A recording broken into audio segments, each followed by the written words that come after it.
أشهد أن لا إله إلا الله وحده لا شريك له له الملك حق المبين وأشهد أن سيدنا محمدا عبده ورسوله صلى الله عليه وسلم اللهم صل وسلم على سيدنا محمد وعلى آله وصحبه أجمعين أما بعد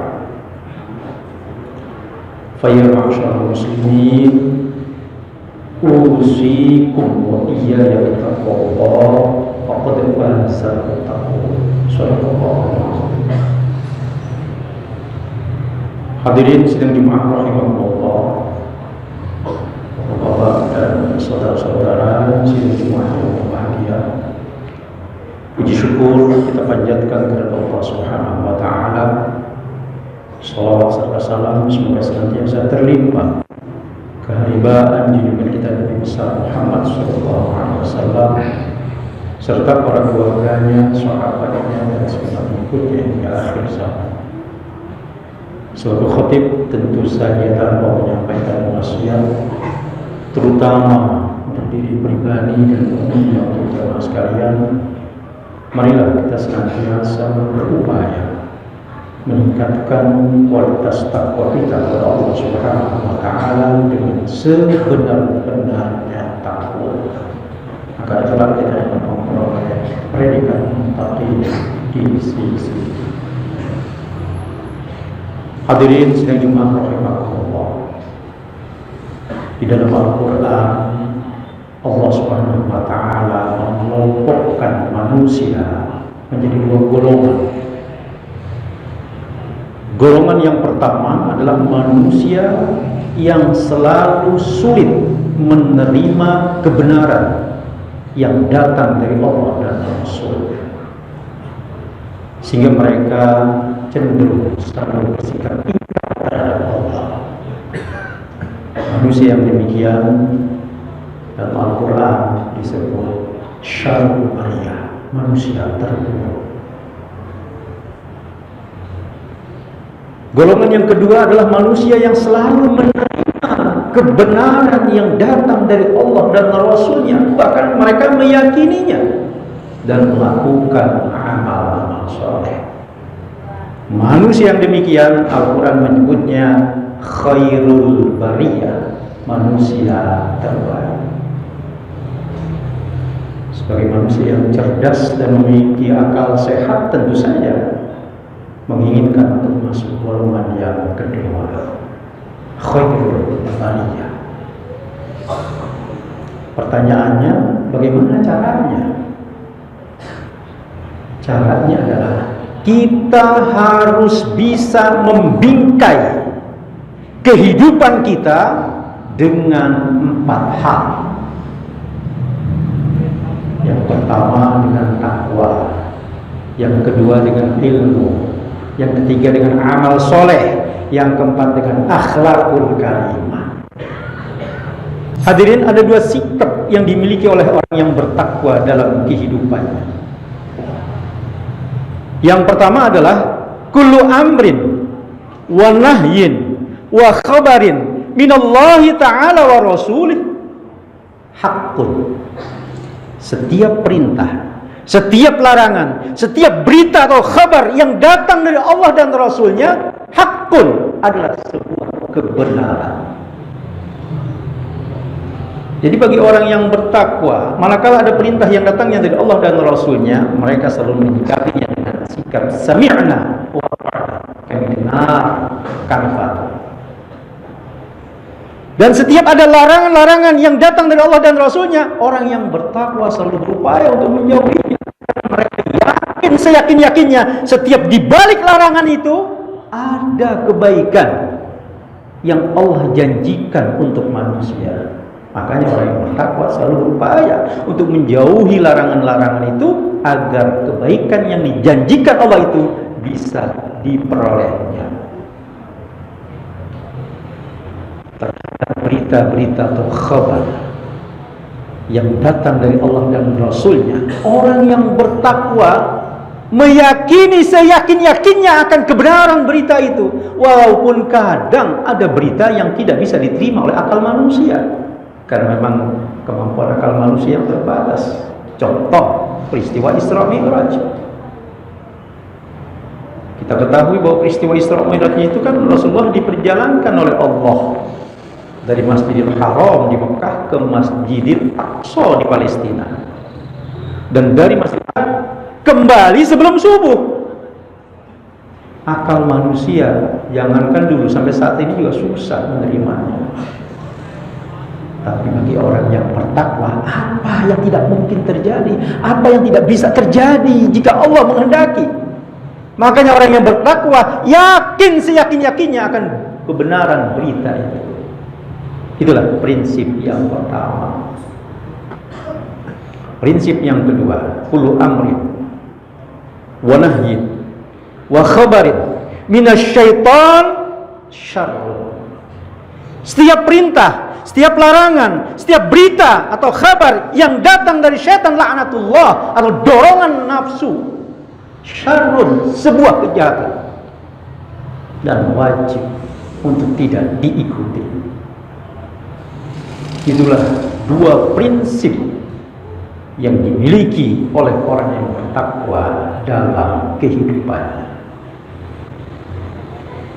Hadirin, karena begitu pentingnya takwa, sehingga Allah mewasiatkan takwa pada orang yang beriman. Sesuai dengan firman-Nya yang berbunyi, ya ayyuhalladzina amanu taqullaha haqqa tuqatih. Wahai orang yang beriman, bertakwalah kepada Allah dengan sebenar-benarnya takwa. Dalam sebuah hadis Rasulullah menegaskan, al-iman uriyan, iman itu transparan, iman itu terbuka, sehingga iman itu mudah terkontaminasi dengan hal-hal yang buruk. Makanya dia perlu dibungkus, ditutup. Maka kata Rasulullah, walibasuhut taqwa, dan pakaian iman itu adalah takwa. Itu yang pertama. Lalu yang kedua, ilmu. Dalam sebuah hadis Rasulullah menerangkan, wa taqwa la yatimma illa bil ilm. Dan takwa itu tidak sempurna kecuali dengan ilmu. Ilmu yang seperti apa yang harus kita cari? Jawabannya adalah ilmu yang bersumber dari Al-Quran dan Sunnah Rasulullah Sallallahu Alaihi Wasallam. Karena ilmu yang seperti itulah yang bisa membawa manusia pada kebahagiaan dan keselamatan hidupnya dunia dan akhirat. Seorang ulama besar yang bernama Imam Malik pernah berkata, kata beliau, kullul ulum selain Al-Quran mushghilah, hanya membuat manusia sibuk saja, ilal hadis wa ilal fiqhuddin, kecuali ilmu hadis dan ilmu fikih. Ilmu fikih yang dimaksud di sini adalah ilmu yang dipelajari untuk memahami ajaran-ajaran Islam. Jadi di dalamnya ada ilmu tafsir, ada ilmu kalam, ada ilmu tauhid dan lain-lain. Selanjutnya Imam Malik berkata, wa ma siwa kadzalika, selain dari ketiga macam ilmu itu, wisusyayatin, hanya bisikan setan yang mengiming-iming manusia untuk mengejar kepuasan hidup di dunia. Begitu kata ulama besar yang bernama Imam Malik. Hadirin, mungkin ada di antara hadirin yang bertanya-tanya, jadi kalau begitu apakah kita tidak membolehkan anak-anak kita atau cucu kita, bahkan diri kita sendiri, untuk mempelajari ilmu pengetahuan yang bersifat umum? Hadirin, logikanya bukan ke situ.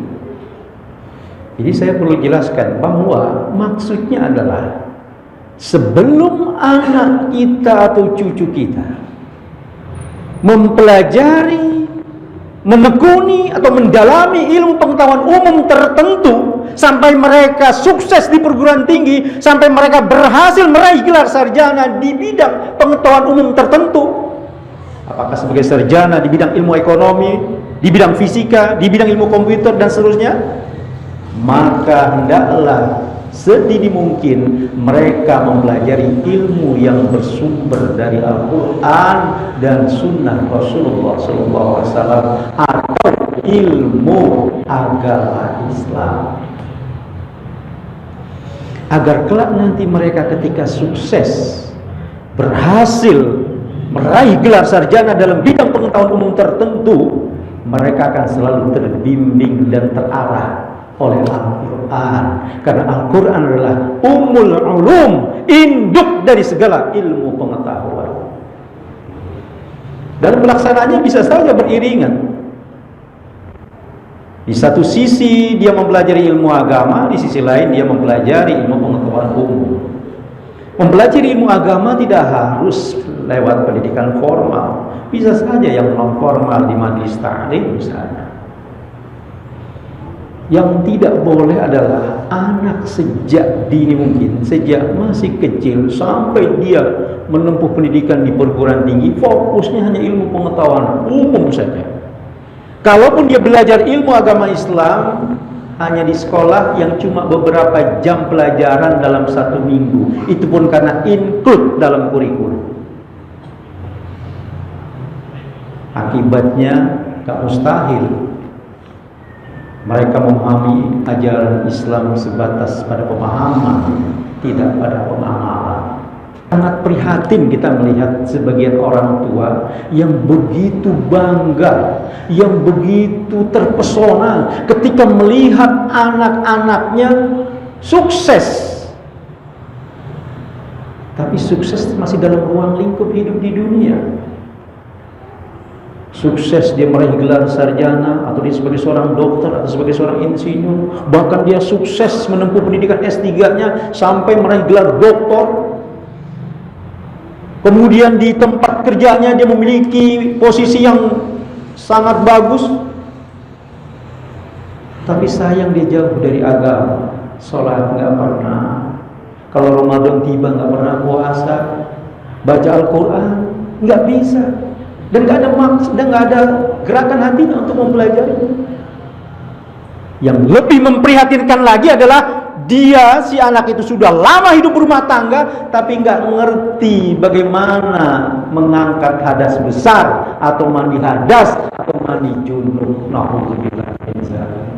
Anehnya orang tua tidak merasa risau, tidak prihatin melihat kondisi anaknya seperti itu. Dia masih saja terpesona, dia masih saja merasa bangga dengan kesuksesan anaknya itu. Padahal kesuksesannya itu masih dalam ruang lingkup hidup di dunia. Dan bukan mustahil, kalau orang tuanya sudah meninggal dunia, anak tidak pernah mendoakannya, anak tidak pernah menghadiahkan bacaan Fatihah untuk kedua orang tuanya. Padahal buat orang tua yang sudah meninggal itu sesungguhnya yang diharapkan dari anaknya itu doa dari anak-anak. Makanya Buya Hamka semasa hidupnya pernah berkata, jika engkau melihat dan menilai kebaikan seseorang, janganlah kau lihat dari kebaikan itu dari sisi pangkatnya, kekayaannya, jabatannya, kedudukannya, kecantikannya, ketampanannya, dan lain sebagainya. Tapi lihat dan nilailah kebaikan itu dari sisi ilmunya dan akhlaknya. Itu poin yang kedua. Poin yang ketiga, amal soleh. Hadirin sidang Jumat rahimakumullah, amal soleh inilah yang akan menemani kita nanti di alam barzakh, alam kubur. Salat kita, puasa kita, zikir kita, dan lain sebagainya. Adapun kekayaan, pangkat, jabatan, kedudukan, ini nggak punya makna apa nanti ketika berada di alam barzakh, kecuali kalau kesemua itu dipergunakan untuk mencari ridho Allah Subhanahu wa ta'ala. Jadilah dia amal soleh yang akan menemani kita di alam barzakh, bahkan sampai ketika kita akan berjumpa dengan Allah Subhanahu wa ta'ala. Sesuai dengan firman Allah dalam surat Al-Kahfi ayat 110. Akhlak ini dalam ajaran Islam menempati posisi yang sangat istimewa dan penting. Karena misi utama Rasulullah dalam berdakwah adalah menyempurnakan akhlak manusia. Innama bu'ithtu liutammima makarimal akhlak. Sesungguhnya aku diutus untuk menyempurnakan akhlak, kata Rasulullah. Rasulullah setiap bercermin selalu berdoa, alhamdulillahilladzi kama hasanta khalqi sin khuluqi. Segala puji bagi Allah, akhlakku sebagaimana engkau telah baguskan rupa wajahku. Begitu doa Rasulullah setiap bercermin. Hadirin, manakala manusia tidak lagi berakhlak, kehidupan akan kacau. Kehidupan manusia akan berantakan karena manusia tidak lagi peduli mana yang baik, mana yang buruk, mana yang benar, mana yang salah, mana yang halal, mana yang haram. Itulah 4 hal yang harus kita jadikan untuk membingkai kehidupan kita. Pertama, takwa. Kedua, ilmu. Ketiga, amal soleh. Lalu yang keempat, akhlakul karimah.